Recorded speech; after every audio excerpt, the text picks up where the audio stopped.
இனிய மாலை வணக்கம். நான் இன்றைக்கி என் ஃப்ரெண்டு வீட்டுக்கு வரலட்சுமி நோம்புக்கு போயிட்டு சாயந்தரமாக தான் தோட்டத்துக்கு வந்தேன்.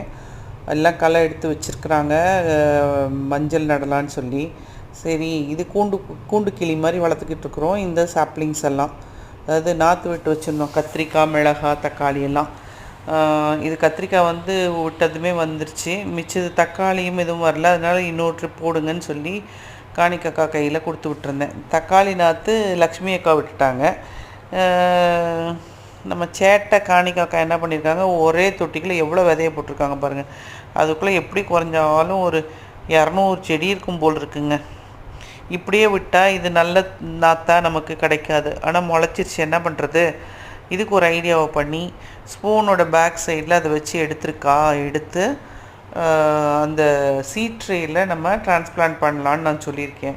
அந்த ஒரு சீட் ட்ரேயில் 50 செடிகள் நம்ம வைக்க முடியும். அது மாதிரி இன்னொரு சீட் ட்ரே இருக்குது, நாற்றுத்தட்டு.